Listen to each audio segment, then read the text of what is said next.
자, 이번 시간에 이제 마지막 시간으로서 우리 국토의 개미 임의에 관한 법률 용어 정의에 이어서 나가도록 합니다. 자, 지난 시간은 어디까지 봤었죠? 용어 정의로서 제일 먼저 나오는 게 광역도시계획이 있다 그랬었습니다. 이때 뭘 보고 광역도시계획을 한다? 하나의 관할 구역이 아니라 둘 이상의 관역에 걸쳐서 지금 당장 이런 걸 만들겠다는 게 아니라 장차 이런 걸 했으면 좋겠다는 희망사항을 미리 계획으로 수립한 거, 이걸 광역도시계획. 그때 광역도시를 수립하기 위해서는 먼저 뭘 지정한다? 광역도시를 수립할 구역을 먼저 지정하는데 그 구역을 뭐라 부른다? 광역계획권을 먼저 정해놓고 그 안에다가 장차 이렇게 하겠다는 게 장기발전 방향을 제시하는 계획을 우리 광역도시를 하죠. 두 번째, 도시군 계획이라는 개념이 나죠. 이 도시군 계획은 원칙적으로 어디서 수립한다? 자기 관할구역, 즉 서울특별시 안에서, 부천시 안에서 또는 인천광역시 안에서 수립하는 게 원칙입니다. 예외적으로 인접한 관할구역, 자기 옆에 있는 지역도 포함시킬 수는 있지만 원칙은 자기 관할에서 수립하는 계획인데, 요거 도시군 계획은 뭐로 나눠진다? 도시군 기본계획과 도시군 관리계획으로 도시군 기본계획이 둘로 구분된다는 거, 이게 중요하죠. 그리고 도시군 기본계획은 한마디로 어디에서 자기 관할구역을 앞으로 이렇게 발전시켰으면 좋겠다는, 한마디로 미래종합청사진을 수립하는 거, 미래종합청사진. 즉 우리 서울특별시를 앞으로 이렇게 발전시켰으면 좋겠다는 희망사항을 미리 계획으로 수립해 두는 것. 정말로 그렇게 될런지는 아직 확정된 건 아니고 장차 우리 서울특별시를 이렇게 발전시켰으면 좋겠다라는 희망사항을 종합계획으로 미리 수립해 두는 걸 우리 도시군 기본계획을 한다.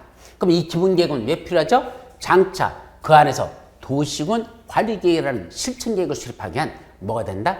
지침이 된다. 그래서 도시군 기본계획은 밑에 있는 도시군 관리계획 수립에 지침이 되는 게여서 기본계획이 수립됩니다. 그럼 이제 기본계획에서 우리 서울특별시 동부권 지역은 첨단산업단지를 만들었으면 좋겠다. 그러면 첨단산업단지를 하기 위해서는 거기는 용도지역상 공업지역으로 해야 되고, 용도지구로서는 거기다 예를 들면 거기다 뭐 한다?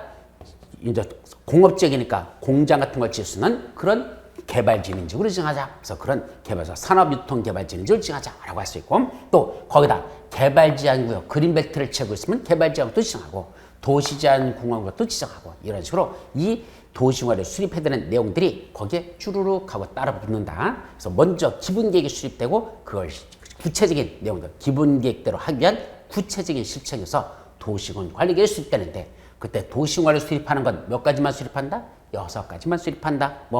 용용, 개도시수, 기도정치, 입이라는 것만 수립하죠. 이때 도시군 관리계획과 관련된 계획으로서 2가지가 있다. 첫째, 지구단위 계획이 있고 입지규제 최소구역 계획이라는 게 따라 이거 둘 다 도시군 관리를 수립하는 계획들인데, 첫째 지구단위 계획은 어떤 개발하고자 하는 특정한 지구만 하나의 단위로 수립하는 계획. 개발하고자 하는 지역에서만 요 지역만 좀 더 체계적이고 계획적으로 개발했으면 좋겠다. 그때 그 개발되는 지구에서만 하나의 단위로 수립하는 계획을 지구단위 계획하고, 그 지구 안에서는 지구단위 계획대로만 개발해야 됩니다.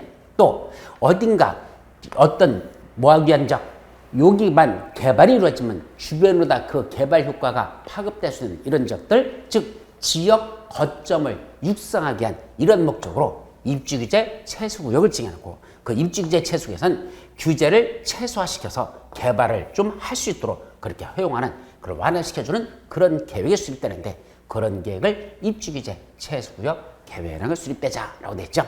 자, 그리고 국가계획이란 중앙행정기관이 수립하는 게 국가계획인데, 그 속에 뭐가 들어있다?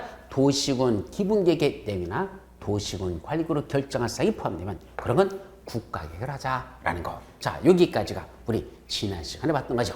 자, 그러면 이제 이어서 전국토를 뭐로 나누자? 용도지역, 용도지구, 용도구역이라는 걸 나누자. 그럼 용도지역이라는 게 뭐더냐? 우리 국토의 계획 및 인허에 관한 법에서 제일 중요한 하이라이트, 즉 가장 중요한 하이라이트로서 한만 꼽아라. 용도지역, 용도지구, 용도구역이라는 게 제일 중요한 겁니다. 그럼 먼저 용도지역이 뭘까? 자, 우리 한번 이쪽으로 와봅니다.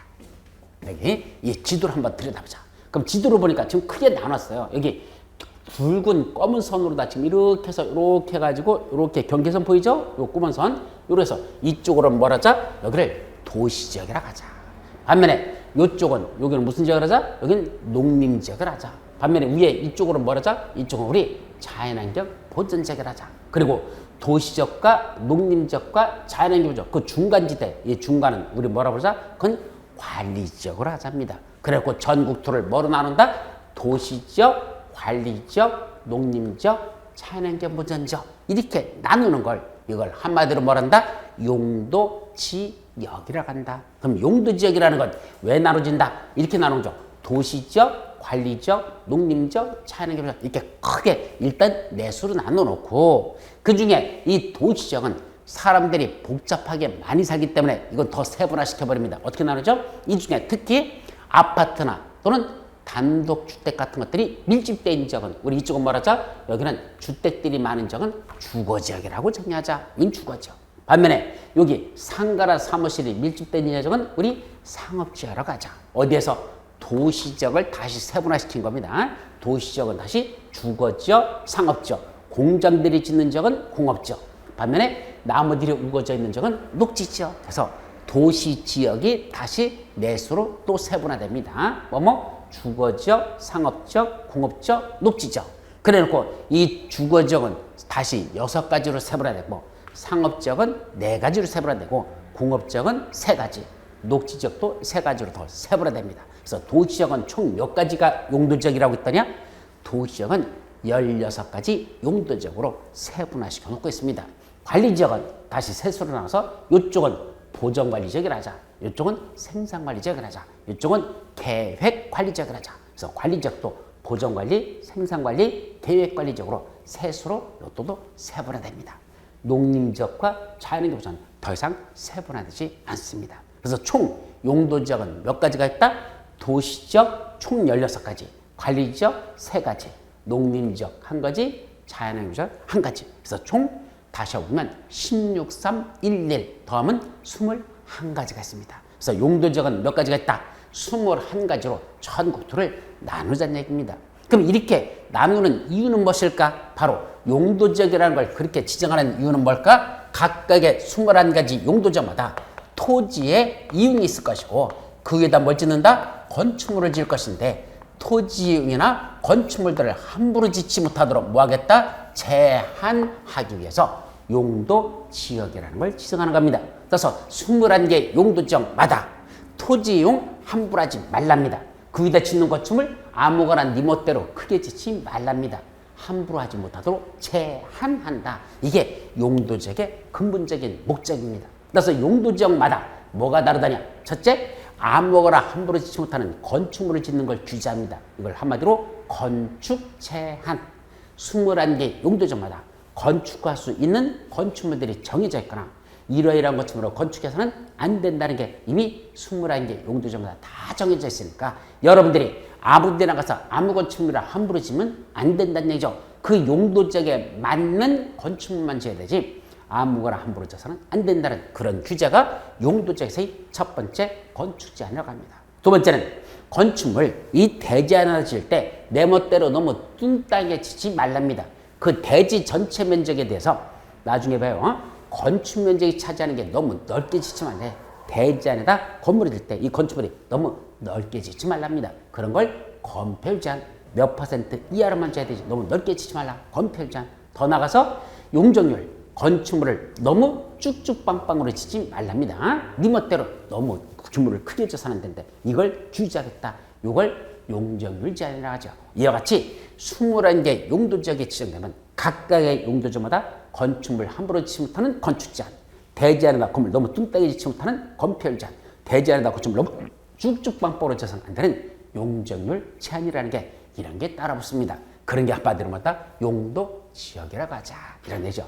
그럼 용도지역이 지정되면 그거로 국토가 관리될 줄 알았어. 근데 막상 해보니까 용도지역 중에 특별히 요 지역만은 요 용도지역이 이렇게 됐다. 예를 들면 여기가 일반 상업지역이라고 하자. 그럼 일반 상업지역 중에서 여기는 시가지 경관을 보호하기 위해서 여기는 시가지 경관을 해칠 수 있는 건축물들은 함부로 짓지 못하게 하자. 그러면 그런 데는 뭐란다? 시가지 경관지구라고 정하고 이게 도시지역이잖아. 거기다 시가지 경관지구. 또 여기는 요 뒤에 보니까 지금 야산이 있습니다. 산이 있습니다. 근데 이 산이 그렇게 높지 않은 산인데 그 산자락 바로 밑에 부분에다가 요 앞부분에다가 건물을 너무 높게 져버리면 뒤에 있는 산이 건물에 가려가지고 산이 보이지를 않게 됩니다. 그럼 멀리서 보면 건물만 보이지 뒤에 있는 산이 보이지 않겠죠? 이런 걸 뭐란다? 산의 경관을 해쳐버린 거죠. 그런 경관을 해치지 않도록 하기 위해서는 요 산자락 바로 밑에서는 건물을 너무 높게 짓지 말랍니다. 건물 짓는 높이를 산에보다도 건물을 더 낮게 짓도록 이렇게 규제하는 점을 최고 고도지구 건물을 낮게 자라라는 거죠. 여기만은 건물 너무 높게 지면 도시적이기 때문에 이보다 더 높게 지을 수 있지만 그래도 최고 고도지구 있는 이 지역은 너무 높게 짓지 못하도록 규제하는 게 맞죠. 자, 반면에 이쪽은 여기는 농림지역이라고 그랬습니다. 그럼 농업이나 임원 같은 걸 육성하고 산림을 보존하기 위해서 지정한 지역인데 여기는 농사를 짓거나 임원만 하기 때문에 원칙적으로는 공장을 짓거나 물류청 같은 건 못 짓는 지역입니다. 그런데 여기에 뭐가 짓냐면 농림지역 위에다가 요만큼을 산업유통개발진인지구라고 이렇게 지정하면 이 안에서는 공장도 지을 수 있고 물류창고도 지을 수 있도록 허용해 주겠다. 결국 용도지역, 농림지역이라는 용도지역의 행위제한을 산업유통개발진인지로 뭐했다? 완화시켜 주는 겁니다. 행위제한을 완화한 거죠. 반면에 아까 도시지역 내에 지정된 시가지 경관지구나 최고도지구는 시가지 경관에 해치는 건 못 지게 하고 너무 건축물 높게 짓지 못하도록 규제하는 이런 지역들은 용도지역의 제한을 더 강화하지 않았다. 더 하지 못하도록 강화하지 않았고 거꾸로 농림지역의 산업통계발전은 행위제한을 완화시켜줍니다. 이같이 어디에서 용도지역에서 뭐하고 있는 것들을 제한하는 걸 토지나 건축물도 함부로 이렇게 제한하는 걸 더 뭐하기 위해서 강화하지 않거나 또는 완화하지 않기 위해서 지정하는 걸 한마디로 말한다. 그걸 용도지구라고 한단다. 그래서 용도지구가 하는 역할은 용도지역에서 제한하는 걸 어떤 때는 강화하거나 어떤 완화하는 역할을 합니다. 그럼 용도지구는 몇 가지가 있다냐? 자, 여러분들 자료 보면 머리째만 주르륵 쏘는 게 보일 건데 이거는 어디에 나오죠? 여러분들 용도지구에 관한 건 몇 페이지냐면 우리 두 번째 줄여보면 이거 두 번째 페이지 보면 용도지구 해놓고 거기 종류 해놓고 경미, 보시개, 고취, 방방특이라고 여기 두 번째 그 내용이 들어있어요.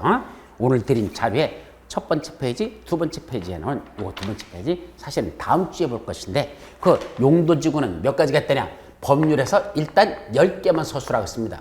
용도지역은 총 21개로 나눠지는데 용도지구는 법률에서는 10개만 하고 대통령이 시정해서 또 8가지를 더 세분화시켰죠. 그래서 이 10가지가 뭐더냐? 용도지구 중 10가지 경관지구, 미관지구, 보존지구, 시설보지구, 개발진인지구, 고도지구, 취락지구, 방화지구, 방제지구, 방화지구, 특정용도 제한지구 이런 식으로 그런 10가지가 나와. 그래서 머리에서만 타서 경미, 보시개, 고취, 방방특 이렇게 합니다. 외우는 방법은 간단합니다. 자, 경미, 경관지구, 미관지구야. 경미, 남자 이름입니까? 여자 이름입니까? 경미함, 아무래도 여자 이름이죠? 근데 보시개, 경미 다음에 뭐라고? 보시개, 보존지구, 시설보지구, 개발진인지구. 보시개, 이렇게 말이죠? 그럼 보시개는 무슨 말이죠? 보란 얘기입니다. 뭘 보랍니까? 그 다음에 고도지구하고 취락지구, 고취. 근데 고취, 취락지구라 하지 말고 고추 이렇게 말하면 됩니다. 그럼 경미 보고 보랍니다. 보시게 뭘 보랍니까? 고추를 보랍니다. 그럼 경미 보고 고추 보라는 자식이 누굽니까? 그걸 바바리맨이라고 합니다. 그럼 바바리맨이 경미 보고 고추 보라고 했으니 경미 열받을까? 안 받을까? 당연히 열받겠죠. 그럼 경미가 뭐 할까? 방방 떠버리더라 이겁니다. 방방특, 방제지구, 방화지구, 특정용도 제한지구 방방특 이렇게 표현하죠. 따라서 이 용도지구 10가지는 어떻게 온다? 머리자만 갖고 일단 경미, 보시개, 고추, 방방특 이렇게 합니다. 경미 보고 고추 보라고 했더니 경미가 열받아서 방방 떴다. 경미, 보시개, 고추, 방방특 하면 10가지가 에워질 거라 얘기입니다. 자, 어떤 그런 식으로 해야죠. 그래서 용도지구라는 건 왜 정한다? 용도지역에서 용도지역이 이렇게 지정되어 있는데 그 용도지역만 갖고는 국토가 효율적으로 관리가 안 되니까 그 위에다가 다시 용도지구라는 걸 지내서 용도지역에서 제한하고 있던 내용들을 어떤 때 더 강하지 않고 어떤 때 더 완화하기 위해서 용도지구를 지정한다. 그럼 용도지역만 갖고는 국토가 관리되느냐? 안 되기 때문에 다시 구에다 하나 더 지정하자. 그게 바로 뭐다? 용도 구역이라는 걸 지정하자라는 게 나온 거죠. 그래서 용도 구역은 아까 몇 가지? 5가지. 우리가 잘 알고 있는 그린벨트라고 들어보셨죠? 바로 그린벨트라는 개발 제한 지구. 그죠? 개발 제한 구역. 그 다음에 도시 자연 공원 구역. 그럼 도시 자연 공원의 대표적인 게 어디냐? 서울에 있는 남산. 소나무가, 남산에 저 소나무 철갑을 두른 듯. 즉, 나무들이 우거져 있다 이 소리죠? 그런 적은 함부로 훼손해서 개발하지 못하게 도시 안에 자연공원 같은 구역을 지정하자. 도시 자연공원 구역이라는 걸 지정해서 여기는 개발을 함부로 못하게 합니다. 시가와 조정구역.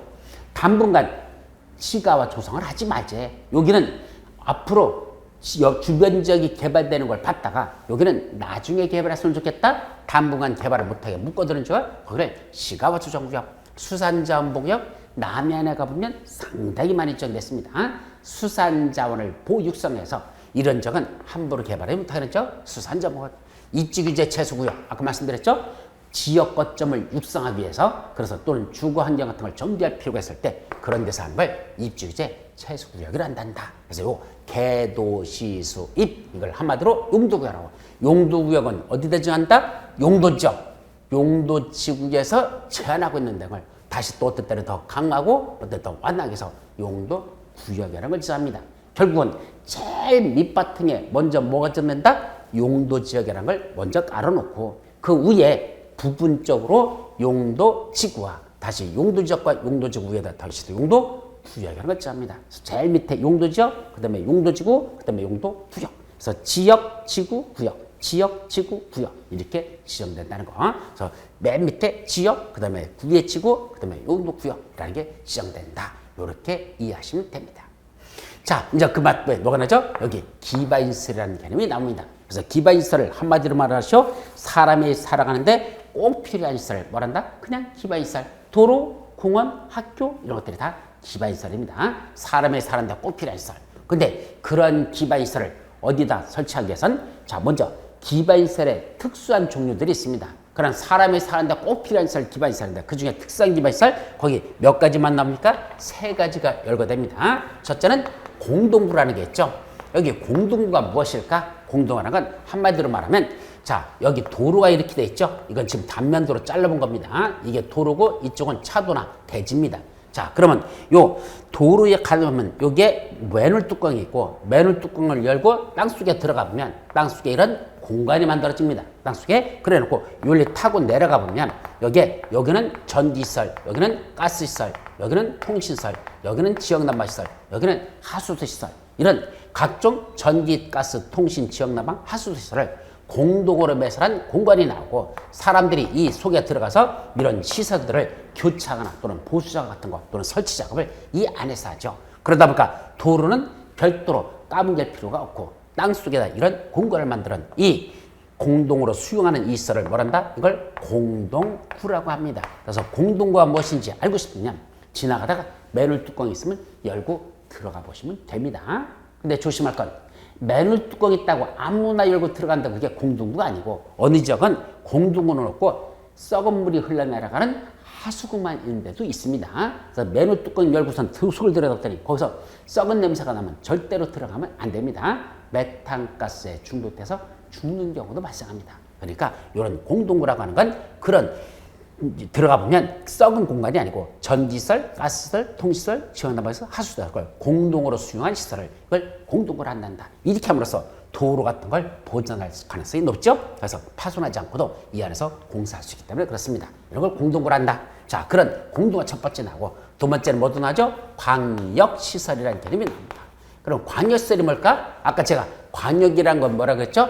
하나의 관역이 아니라 둘 이상의 관역에 걸치는 걸 우리 뭐란다? 그걸 우리 광역이란다 그랬습니다. 그럼 광역시설은 결국 2가지가 있죠. 첫째, 둘 이상의 관역에 걸치거나 또는 둘 이상의 관역에서 공동으로 이용하는 시설 이런 걸 광역시설이랍니다. 그 중에 첫 번째, 둘 이상의 관역에 걸치는 거 대표적인 게 뭐 있죠? 자, 아까 이런 도로 만드는 거 서울특별시에서만 만드는 게 아니라 부천시와 인천과시 걸쳐서 이런 도로를 만든답니다. 그럼 이건 무슨 도로가 될까? 이건 광역시설이 되는 겁니다. 반면에 서울특별시 내에만 도로 하나 만들었습니다. 그럼 서울특별시 만든 이 도로는 광역시설이라고 말하지 않습니다. 최소한 둘 이상의 관역에 걸쳐서 수립될 때, 그 설치할 때 그런 걸 우리 광역시설 하자. 대표적인 거 이런 도로, 이런 운하, 이런 철도 같은 걸 만들면 그건 광역시설이죠. 아니면 공동으로 이용하는 시설. 대표적인 거 항만이나 공항 같은 거. 자, 인천국제공항. 인천 사람만 타라고 만들어 놓은 공항 아니거든요. 대한민국 누구나 타서 할 수 있죠. 서울역. 서울 사람만 타는 역입니까? 아닙니다. 그건 대한민국 누구나 서울역에선 그 기차 타는 걸 방해받지 않습니다. 그런 걸 둘 이상의 관역에 공동으로 이용하는 시설이 되겠죠. 그런 것들은 다 한마디로 말한다. 그건 광역시설을 하자. 그리고 세 번째 무슨 시설? 공공시설이라는 개념이 하나 더 나오죠. 이때 공공시설의 대표적인 것 몇 가지? 네 가지는 외우셔야 됩니다. 뭐뭐 있다? 도로, 공원, 철도, 수도. 이렇게 네 가지. 그래서 머리점만 떠서 도공철수라고 불러. 도로, 공원, 철도, 수도. 도공철수, 도로, 공원, 철도, 수도. 이걸 우리 공공시설이라고 부르자. 그럼 이 도로나 공원이나 철도나 수도 같은 건 이거는 공공시설이라는 뜻은 무슨 의미를 가질까?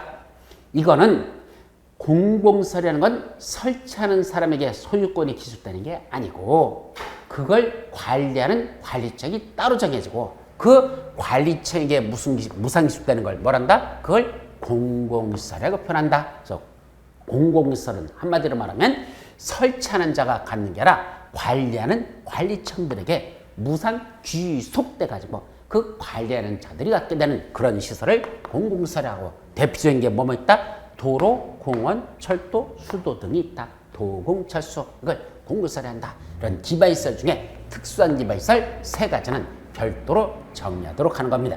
자, 그래놓고 이제 이런 기반시설을 어디다 설치하고 싶으면 어떻게 될까? 자, 그거 보자. 자, 사람이 사는데 꼭 필요한 걸 기반시설이라고. 이런 기반시설을 어디다 설치하고 싶으면 먼저 뭐부터 한다? 아까 여기 있었잖아. 기반시설을 설치하거나 정비하거나 또는 개량하고 싶으면 일단 뭐부터 해야 됩니까? 도시군 관리계획이라는 걸 먼저 수립하랍니다. 즉 여기다가 도로를 이렇게 하나 만들고 싶으면 여기다 도를 내겠다고 도시군 관리계획을 먼저 결정하셔야 해. 여기다 공원을 조성하고 싶으면 공원을 여기서 여기까지 만들겠다고 도시군 관리를 수립합니다. 여기다 학교를 조성하고 싶으면 여기다 학교 짓겠다고 도시군 관리를 결정하셔라. 이게 바로 어디다가 기반시설을 설치하시면 미리 그런 기반시설 설치하겠다고 도시군 관리 계획으로 결정을 하라 얘기죠. 결정하셔야 합니다. 이때 기반시설 중 이렇게 도시군 관리로 결정된 시설을 우리 무슨 시설에 본다? 그걸 도시군 계획 시설이라고 부릅니다. 그럼 기반시설과 도시군 계획시설은 어떤 차이가 있을까? 기반시설은 그냥 막연한 겁니다. 그냥 도로, 그냥 공원, 그냥 학교 이렇게 막연한 걸 말하고 이 도시군 계획시설은 건 막연한 게 아니라 구체화된 겁니다. 여기다 도를 내겠다고 도시군 관리가 결정을 했다. 저기다 공원 조성했다고 도시군 관리가 결정했다. 여기다 학교 짓겠다고 도시군 관리가 결정을 했다. 이거는 했으면 좋겠다가 아니라 정말로 설치하겠다는 구체적인 계획 도시군 관리가 결정을 했을 때 그때부터는 그걸 뭐라 부른다? 도시군 계획 시설이라고 부릅니다. 근데 도시군 계획 시설은 아직은 실제로 설치한 게 아니라 설치했으면 설치하겠다고 도시군 관리만 결정됐으니까 실제로 그거 시설을 설치하거나 정비하거나 또는 개량하는 사업이 시행되는데 이 설치 정비 개량하는 사업을 우리 무슨 사업이라고 한다? 그걸 도시군 계획 시설자에다가 뭐만 붙이면 된다? 사업자라는 걸 하나 더 붙이자는 얘기입니다. 이런 걸 무슨 사업이라 한다? 도시군 계획 시설 사업이라고 합니다. 자, 그러면 이제 여러분들이 길거리를 지나가다 보면 이 낙엽지는 이 날씨에 또 비도 오고 그래서 의산하죠? 의산한 이 날씨에 아저씨들이 도로공사하고 계십니다. 그럼 도로공사는 아저씨들한테 뭐 해야 됩니까? 인사드려야 될 거 아닙니까? 뭐라고 인사합니까? 아저씨, 이 추운 날씨에 도로공사 하시라고 고생이 많으시네요. 라고 인사하겠죠. 근데 이놈의 인사법은 공법 배우기 전에 저 세상의 인사법입니다. 그럼 이 세상, 부동산 공법 세상에서는 그렇게 인사하면 무식한 겁니다. 그럼 어떻게 인사하자? 아저씨, 이 추운 날씨에 무슨 사업을 시행하시라고? 도시군 계획 시설 사업을 시행하시라고. 도로 만들거나 공원 조성하나 학교 짓는 그런 사업을 시행하시라고. 이걸 법률 용어로는 뭐라 부른다? 도시군 계획 시설 사업을 시행하시느라고 고생이 많으시네요 라고 인사드려야 됩니다. 그래서 지나가다 아저씨들이 도로공사하면 뭐라고 인사드린다? 이 추운 날씨에 도시군 계획 시설 사업을 시행하시느라고 고생이 많으십니다 라고 인사하는 얘기입니다. 근데 이 도시군 계획 시설 사업과 아까 뭐 하는 게 있었죠? 자, 다시 이 사진으로 한번 와볼까요? 이 그림을 잘 보셔야 돼요. 자, 여기 보시면 여기 도로공사하는 사업을 무슨 사업을 한다? 도시군 계획 시설 사업. 도로 만들고 공원 조성하고 학교 짓는 기반시설을 설치하는 사업. 이런 사업을 도시군 계획 시설 사업. 반면에 산자로 밑에다 신도시 만드는 건 도시개발 사업. 재개발 재건축하는 건 정비사업이라고 말했죠. 이 세 가지 사업, 도시군 계획 시설 사업과 도시개발 사업과 정비사업 세 가지 사업을 합쳐서 우리 뭐라 부른다? 도시군 계획 사업이라고 부른다. 그래서 도시군 계획 사업을 한마디로 말하면 도시군 관리국으로 이거 다 결정고시한 거야. 도로 만들겠다고, 신도시 만들겠다고, 정비사업을 하겠다고 도시군 관리국을 결정해 놓고 그걸 시행하는 사업들인데 그 도시군 계획 사업에는 몇 가지가 있다? 세 가지. 도시군 계획 시설 사업, 도시개발 사업, 정비사업이란 세 가지가 있더라. 그것이 바로 도시군 계획 사업에는 몇 가지가 있다? 도시군 계획 시설 사업, 신도시 만드는 도시개발 사업, 그 밑에 정비사업 셋을 합쳐서 도시군 계획 사업이라고 부른다. 용어들 잘 보셔야 돼. 그런 도시군 계획 사업이란 용어가 나온다. 그렇게 여러분들이 개념 정리를 하시면 됩니다. 자, 그러면 그 밑에 뭐도 나오죠? 개발밀도 관리구역, 기반시설 부담구역이라는 용어적이 나옵니다. 자, 그럼 그것도 다시 일로 와보죠. 여기가 지금 개발밀도 관리구역이랍니다. 여기는 기반시설 부담구역이랍니다. 자, 이거 어떤 특성을 갖는 지역일까? 첫째, 개발밀도 관리구역은요. 지금 여기가 지금 주거지역, 상업지역, 공업지역 같은 지역입니다. 그럼 주, 상, 공업지역은 주로 뭐한 지역? 이미 개발된 지역의 특성을 갖는 지역들입니다. 이미 개발됐다는 얘기입니다. 건물들이 있다는 얘기죠. 그렇다고 해서 100%다 개발된 건 아닙니다. 지금 여기는 사실 아파트 3,000세대 지으려고 여기는 아파트 3,000세대를 지으려고 누가 이 건설업자가 땅만 사놨었지 아직 아파트 안 짓고 있었어요. 그럼 왜 땅만 사놓고 아파트 지었을까? 당연히 분양해봤자 분양이 현찮게 안 될 것 같으니까 지금은 개발 안 하고 있었죠. 근데 요새 아파트값 많이 오르고 있죠? 또 요새 분양도 잘 되죠? 드디어 때가 왔다는 얘기입니다. 그럼 여기다 이번에 뭐 짓자? 3,000세대라는 아파트를 드디어 여기다 짓자는 얘기입니다. 건설하자는 얘기입니다. 근데 문제는 뭐죠? 여기다 아파트 3,000세대를 지었다가는 문제는 아침에 사람들이 출근하기 위해서 이 도로를 이용해서 이 도로를 나와야 될 건데 현재 있는 이놈의 도로가 너무 좁다란 얘기입니다. 그러면 아파트 3,000세대 짓는 게 먼저가 아니고 여기 도로부터 이걸 넓히는 게 먼저란 얘기입니다. 그럼 도로를 넓히려면 뭐 해야 되죠? 옆에 있는 이 기존 건축물들 이거 뭐 해야 됩니까? 이 도로 넓히는 그 공간만큼은 전부 다 이 기존 건축물을 철거해야 그래야 도로를 만들 수 있죠. 그럼 이걸 철거하려면 뭐 해야 됩니까? 건축물 값하고 토지 값을 뭐 해야 됩니까? 지급을 하고 보상을 주고 그 다음에 도로 만들어야 되잖아. 근데 여기가 이미 건축물들이 보통 한 10층짜리 건물들이 들어차 있는 이런 지역을 기존 건축물을 철거하려면 보상비가 천문학적인 돈이 들어갑니다. 여기서 여기까지 도로 만드는 데 들어가는 비용이 무려 5천억이나 들어간다는 얘기입니다. 이 비용이 너무 많이 들어가. 따라서 도로 만든다는 게 현실적으로 가능하다 곤란하다? 곤란하다는 얘기입니다. 그러면 이 도로를 더 이상 넓힐 수 없으니까 아파트 3,000세대 짓게 그대로 두면 될까 안 될까? 안 되겠대. 야, 여기는 기반시설이 부족한 것만큼 도로 설치가 곤란한 만큼 3,000세대가 아니라 1,500세대만 짓는 그런 구역을 하자. 그런 구역을 말한다? 개발 밀도 관리 구역. 즉 개발 밀도가 높아지지 않도록 관리하는 구역이라고 표현합니다. 그래서 3,000세대 대신에 1,500세대만 짓도록 주지하겠다. 이런 구역을 말합니다. 자, 따라서 개발 밀도 관리 구역이란 뭐라는 지역?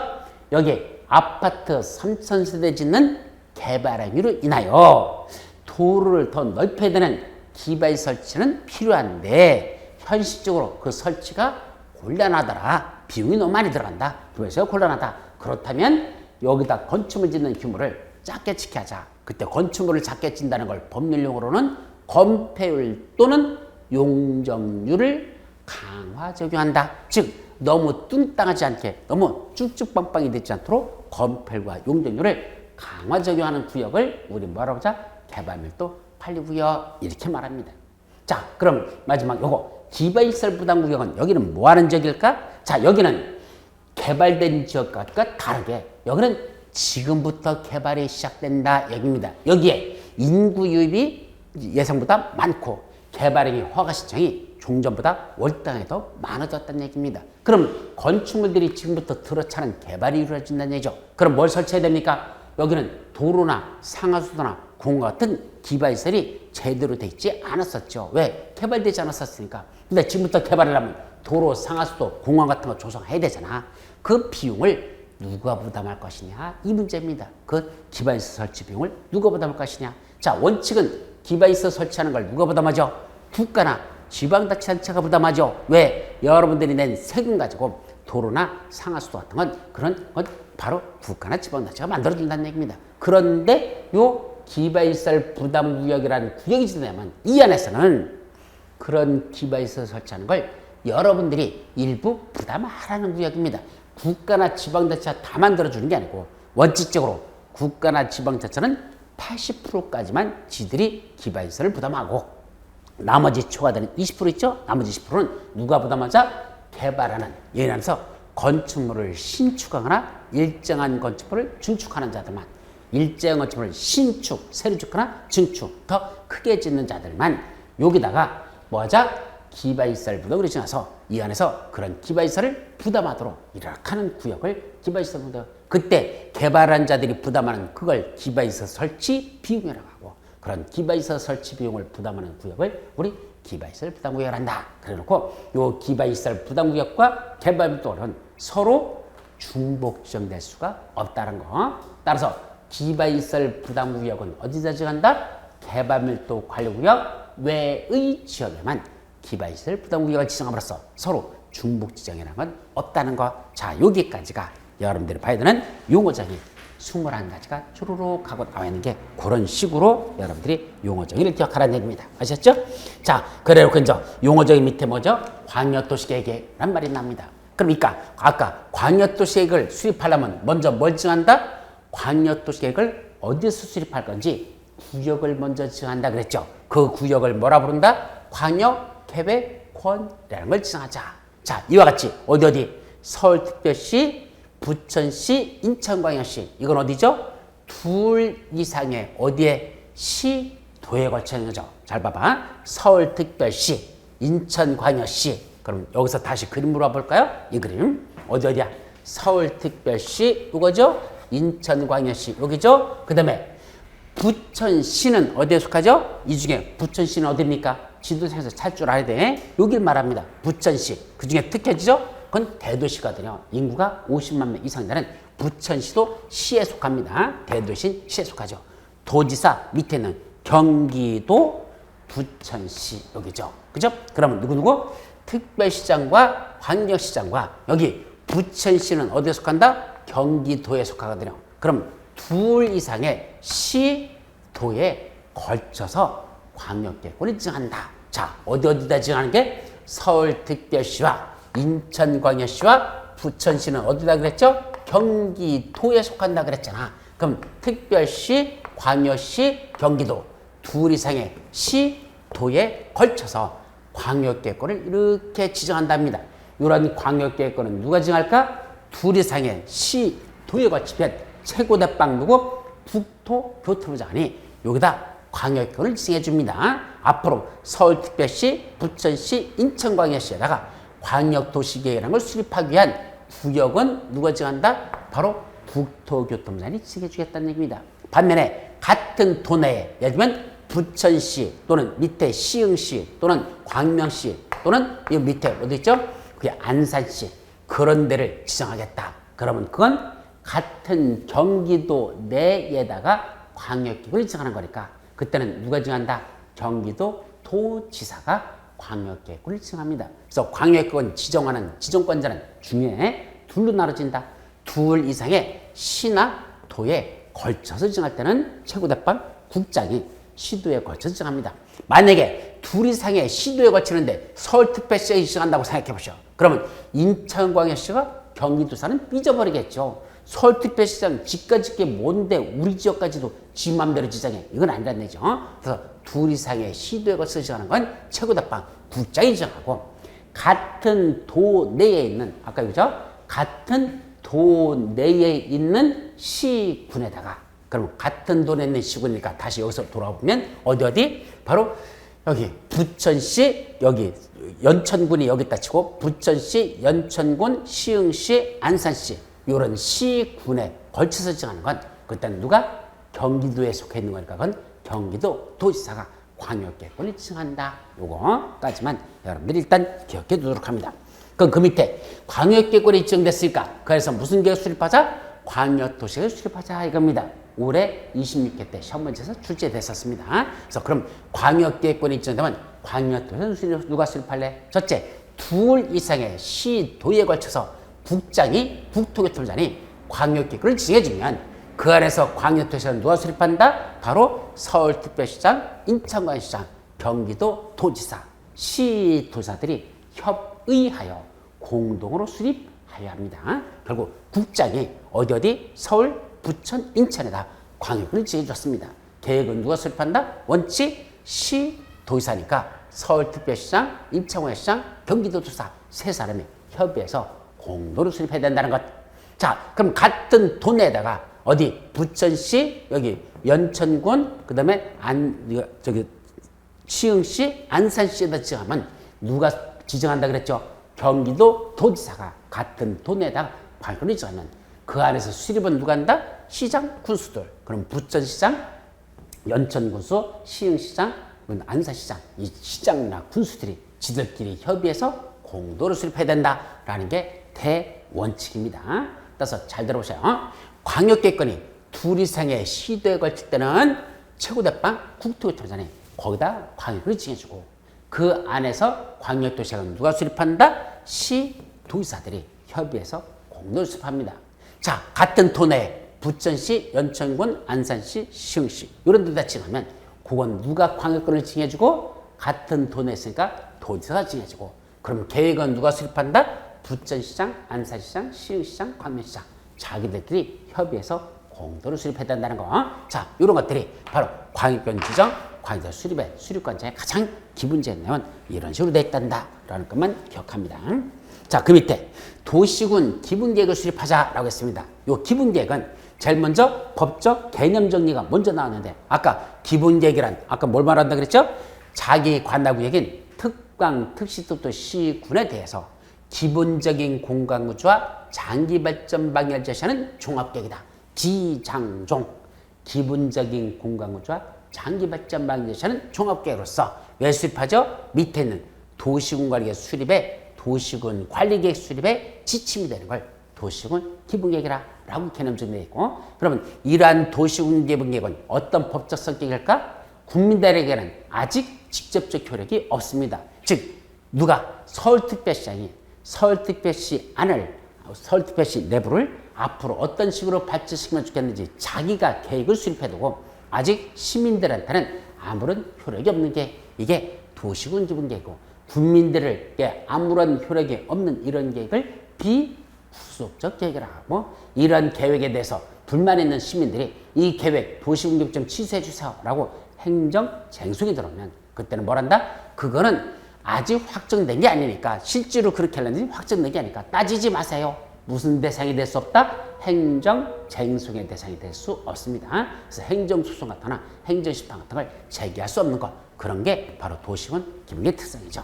자, 그러면 누가 수립할까? 수립관자. 자기 관할계 장들만 수립합니다. 서울특별시 도시군은 서울특별시장이, 인천광역시 도시군은 인천광역시장만 수립한다. 이런 식이죠. 자기 관할계 장들 특광, 특시, 특도, 시장, 군수 이자들이 도시군 기본계획 수립합니다. 두 번째, 어디다 수립할래? 수립 대상지역. 당연히 원칙은 자기 관할에서 수립해야 되는데, 자기 관할인데도 불구하고 수립하지 아니할 수 있는 시 또는 군이라는 데가 두 군데 있다. 우리 특광, 특시, 특도, 시군 중에 시군에서 수립하지 아니해도 되는 지역이 있대. 그리고 거기 보니까 예를 들면 수도권에 속하지 아니하고 광역시와도 경계를 같이 하지 아니하는 인구 10만 이하인 시 또는 군이란 말이 나오죠. 어려워요. 첫째, 수도권에 속하지 아니한다. 그럼 수도권이 어디죠?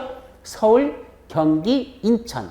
서울, 경기, 인천을 수도권이라 합니다. 그럼 수도권에 속하지 아니하고 그럼 저쪽 충청 남북도나 강원도 쪽으로 내려간다는 얘기야. 그 수도권이 아니죠. 수도권에 속하지 아니하고 인구도 10만 명이 안 되는 10만 이하인 그런 시군에서는 수립하지 않습니다. 그래서 수도권에 속하지 아니하고 광역시와도 경계를 같이 하지 않는 광역시와도 경계선을 같이 접하지 않는 인구 10만 명 이하밖에 안 되는 작은 신화군에서는 기본계획 수립하지 않을 수 있다. 자, 이게 무슨 말일까?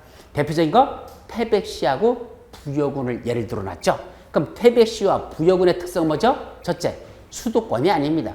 태백시는 강원도에 있고 부여군은 충청남도에 있습니다. 수도권이죠. 두 번째, 광역시와도 경계를 같이 하지 않는다.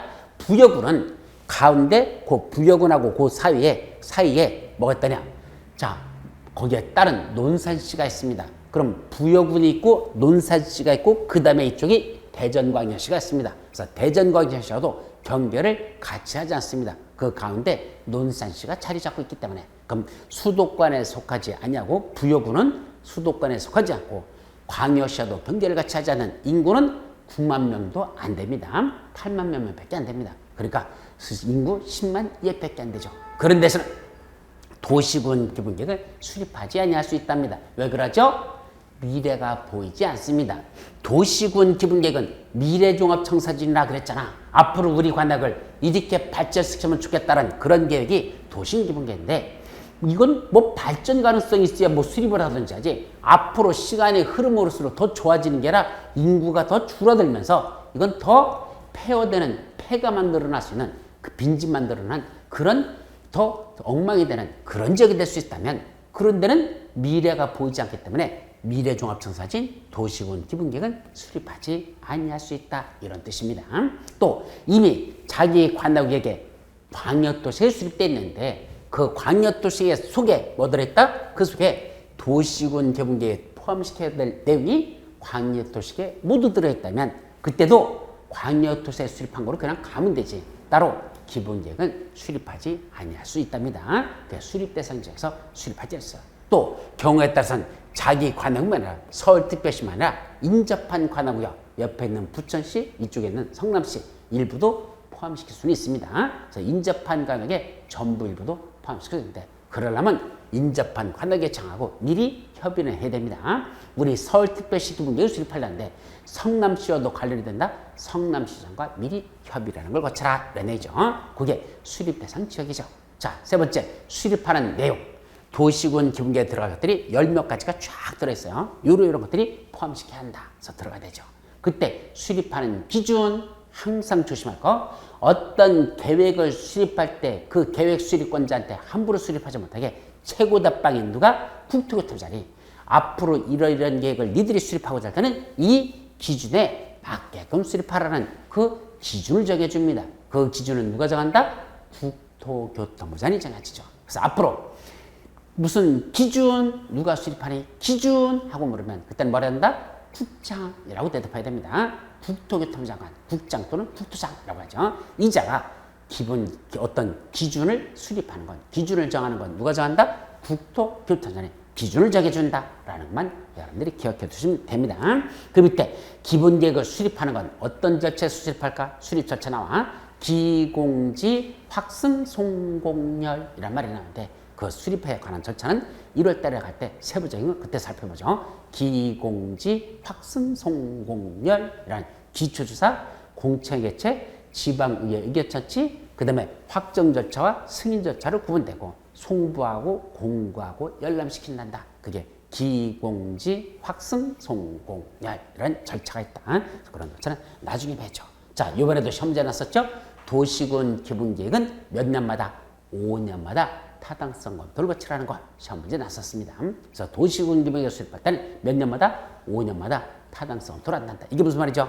기본계획이 현실에 맞지 않으면 무용지물인 계획이 되니까 중간중간 몇 년마다 5년마다 그 계획에 대한 타당성을 검토합니다. 이게 현실적으로 맞는지 혹시 상황 변화가 없는지를 검토해서 현실에 맞지 않으면 현실에 맞도록 기본 이익을 수정해 나가라는 얘기죠. 정비하란 말은 수정하라는 뜻입니다. 그렇게 할 수 있도록 몇 년마다 한다? 5년마다 탄성을 도겠단다. 이게 기본적입니다.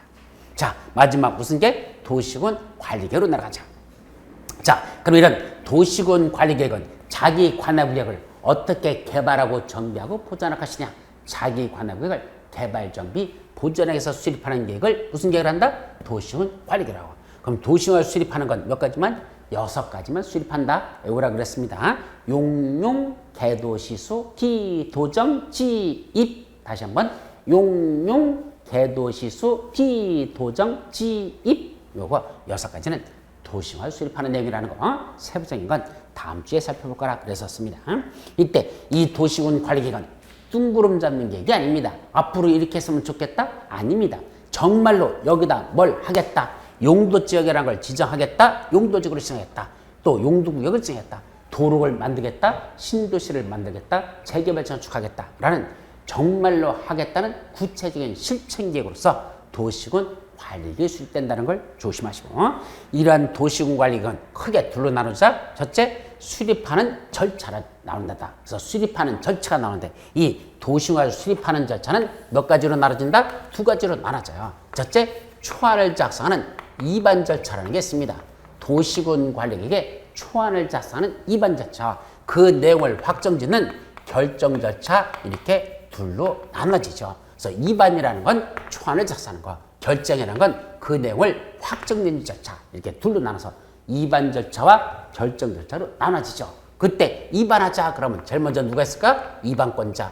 누가 그 도시군 관리계획이라는 걸 이반할 것이냐라는 이반권자들이 나옵니다. 그럼 누가 이반하죠? 원칙은 자기 관역에서는 자기들이 이반합니다. 그럼 우리 자기 관역에서는 자기 관역의 장들, 아까 누구 했었죠?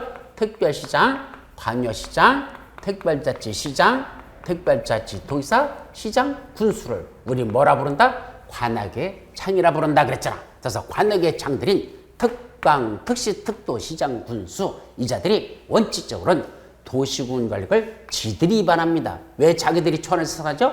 자기 관할구역을 어떻게 개발하고 정비하고 보존할 것이냐라는 구체적인 실천계획이니까 바로 자기 관할의 장들이 우리 서울특별시를 어떤 식으로 할 건지 구체적인 실천계획은 도시관리 위반합니다. 그리고 예외적으로 최고대빵인 국장이 자기가 직접 위반하는 경우도 있고, 시장군수 위에 있는 도지사가 직접 위반하는 경우도 있습니다. 그래서 위반권자는 원칙은 자기 관역에서는 자기가 위반하는데 특강, 특시도 시장군수인데 예외적으로 국장이나 도지사가 직접 위반하는 경우도 있다라는 걸 기억합니다.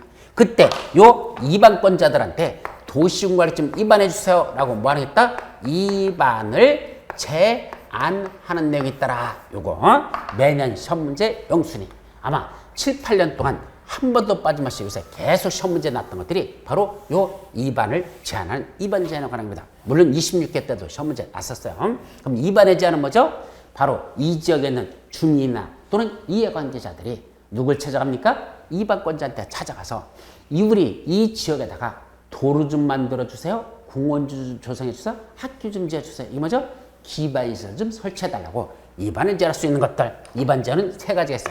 먼저 기반시설 좀 설치해 달라고 위반을 제한할 수 있단다. 두 번째, 지구 단위 계획 구역을 지정하거나 지구 단위 계획 좀 수립해 달라고 지구 단위 계획 수립이나 지구 단위 계획 구역 지정에 관한 것 좀 해달라고 했었다. 세 번째는 개발진인지 중에 산업 유통 개발진인지구일 가능성이 있는데 산업유통 개발진인지구 이거는 아직 구체적인 대통령령인 시행령에서 나와야 되는데 아직 이게 안 나왔어요. 내년 2월 달쯤 돼야 구체적으로 나올 겁니다. 한 가지가 더 추가됩니다. 작년까지는 2가지였는데 내년 2016년 2월 20일 정도 되면 그때 또 하나 위반을 제한할 수 있는 거 여기를 뭐로 지정해달라고 산업유통 개발진인지구 좀 지정해 주세요 라고 주민들이 위반을 제한할 수 있는 이런 것들이 아마 내년 2월달 가서 새로 나올 겁니다. 그래서 이거는 내년 2월달 지나서 대통령령이 아까 시행령이 확정되면 그 시행령에서 어떻게 다룰 것인지 그게 나오면 그때 가서 볼 거니까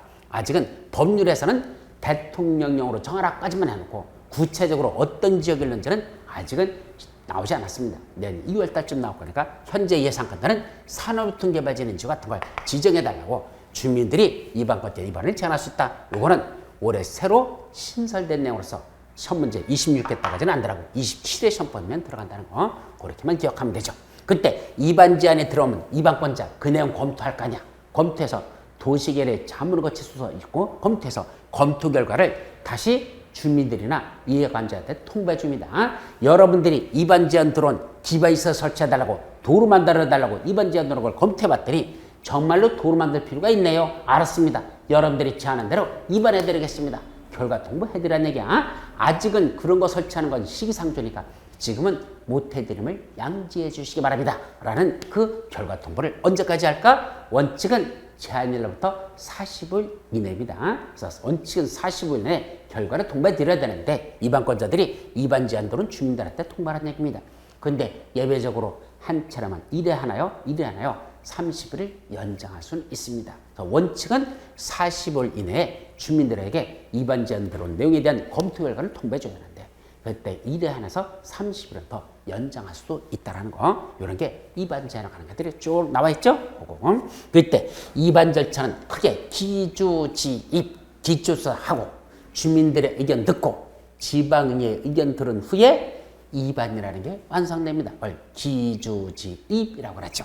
그때 그 밑에 광역도시나 도시군 기본계획이 수립된 지역에서 도시군 관리를 수립할 때는 아까 무슨 게 우리 더 상위 계획인 광역도시나 도시군 기본계획이 수립되어 있는 그런 지역에서 도시군 관리계획을 수립해야 되는데 아직 광역도시나 도시에 수립되지 아니했는데 도시군 관리계획을 조속 위반할 필요가 있다면 그때는 광역도시나 도시군 기본계획을 수립하면서 동시에 도시군 관리계획도 함께 위반할 수 있다라는 게 있습니다. 그런 것들이 그 맨 마지막에 나와 있죠. 그 밑에 결정 절차로서는 결정권자가 있겠죠. 누가 도시관리 결정할 거냐? 원래는 중간대빵입니다. 그럼 우리가 중간대빵 하면 누구죠? 이거 특광, 특시도, 특도 5명을 시도의사라고 원래는 시도의사들이 도시관리 결정고시하도록 되어 있습니다. 다만 지구단위 계획이라는 게 아까 있었죠? 지구단위 계획 구역을 지정 변경하거나 지구단위를 수립 변경하는 걸 우리 관할 구역 안에서 됐다면 그때 시장 군수가 지들이 직접 위반한 지구단위 계획 구역의 지정 변경, 지구단위 수립 변경만은 시장 군수 자기가 직접 결정권자가 됩니다. 그래서 원래는 대도시가 아닌 시장하고 군수는 결정권자가 아니에요. 그런데 뭐에 관해서만 지구단위 계획 구역 지정 변경, 지구단위 수립 변경에 관해서만 자기가 위반했다면 결정도 자기가 직접 하게 돼 있다. 그것이 바로 시장 군수인 이자들도 직접 지들이 결정하자 되는 것도 있고 그 다음에 이제 예외적으로 누가 직접 한다? 최고대빵 국장이나 또는 해양수산부장이 직접 결정하는 경우도 몇 가지가 있습니다. 그래서 그건 나중에 세부적으로 국장이나 해양수산부장이 직접 결정하는 게 무엇인지는 그때 가서 살펴보도록 하죠. 그래서 원칙은 시도의사가 결정권자다. 다만 대도시에서는 도지사 대신 대도시장이 지가 직접 결정한다. 근데 시장운수가 위반한 지구단위 계획구역의 지정이나 지구단위 수립 변경은 시장운수 지가 직접 결정하는 것도 있고 예외적으로 최고대빵 국장이나 또는 해양수산부장이 결정하는 그런 것도 있단다 라고 됐죠. 그때 결정할 때는 뭐뭐 get이죠? 결정권자가 먼저 관계 행정기관이나 중앙행정위원장들하고 협의하고 아까 행정기관의 장들이 있었죠? 요 행정위원장이나 중앙행정위원회 협의하고 그 다음에 도시계획위원회라는 게 있습니다. 국장 밑에 있는 중앙도시계획회 그 다음에 시도나 시군구에는 그 다음에 거기는 지방도시계획회가 있습니다. 그때 중앙도시계획회 또는 지방도시계획회와 심의를 거칩니다. 그래서 먼저 행정위원장들하고 협의할 것 도시계획회 심의를 거칠 것 그래서 결정고시하면 된다. 그럼 결정고시하면 어떤 효과가 있을까? 맨 밑에 나오죠. 도시군관리 결정고시하면 그 효력이 언제부터 발생하다냐? 바로 지형도면을 고시한 날 26개 시험 문제에서 이게 정답이었죠. 지형도면을 고시한 날의 다음 날 도시군 관리계획은 효력이 발생한다 라고 시험 문제가 나서 틀렸습니다. 지형도면을 고시한 날의 다음 날이 아니라 지형도면을 고시한 날 이날부터 도시군 관리계획은 효력이 발생한다 라는 게 첫 번째 있었고 두 번째 도시군 관리계획 결정고시를 당시에 이 안에서 이미 공사나 사업에 착수한 자들이 있습니다. 즉 여기다가 어떤 도시관리 수립되기 전에 이미 공사나 사업에 들어간 사람이 있다면 이때는 도시군 관리객에 관계없이 이미 공사나 사업에 착수한다는 원칙적으로 계속 공사해도 된다는 얘기입니다. 다만 우리 용도지역 지구구역 중에 뭐 있었죠? 용도구역 중에서 시가와 조정구역하고 수산자원 보구역, 시수구역이라는 요 두 가지 구역이 지정되면 이 시수구역으로 지정된 이 안에서는 시가와 조정구역, 수산자원 보구역에서는 함부로 공사를 계속해서는 안 되고 이미 공사하고 있다는 사실을 3월 이내에 신고는 하고 계속 사업을 시작합니다. 그래서 여기가 뭐로 지정됐다? 시가와 조정구역 또는 수산자원이 지정됐습니다. 근데 그런 구역이 지정되기 전에 인허가등을 받고 이 안에서 공사나 사업을 계속하고 이미 시행한 사람이 있으면 착수한 자가 있다면 이 공사나 사업에 착수한 자는 3월 내에는 가서 신고하고 제가 이렇게 공사하고 있거든요 라는 사실은 신고하고 그 공사를 계속할 수 있는 구역이 무슨 구역? 시수구역, 시가와 조정구역, 수산자원 그런 활동을 하라 라고 되어 있습니다. 자, 그 밑에 지형도면 작성이라는 건 뭐죠? 도시군 관리계획이라는 이 계획이 결정고시 되는데 아까 뭘 지정하게 한 용도지역을 지정한다. 예를 들면 여기가 어디랍니까? 여기서 여기까지가 농림지역이야 라는 용도지역을 지정하는 도시군 관리계 결정고시 됐습니다. 그러면 어디서 어디까지 농림지역인지 원래 고시할 때는 뭐로 고시한다? 지번이라는 거로 고시합니다.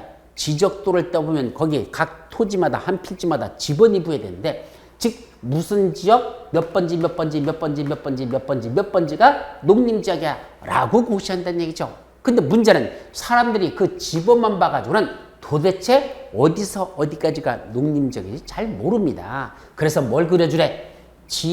저기 표시되어 있는 지형도 그 지도에다가 어디서 어디까지 여기서부터 이렇게 해서 요 도로 시작해서부터 도로 타고 나서 또 입자까지 해서 이렇게 해서 여기까지가 무슨 지역이다?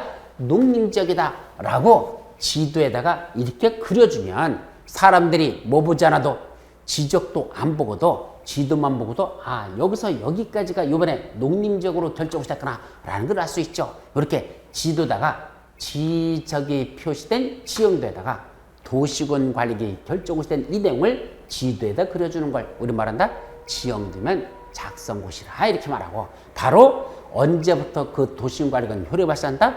바로 그 지형도면을 고시한 날부터 효력 발사한다고 그랬잖아. 그래서 이 지형도면은 누가 작성한다? 바로 이반권자들. 지들이 도시관리를 입안했으니까 내용을 제일 잘하고 있으니까 자기들이 지형도면을 작성하게 됐고 그때 그 지형도면에서 누구누구 대도시가 아닌 시장하고 군수 아까 여기 있었죠?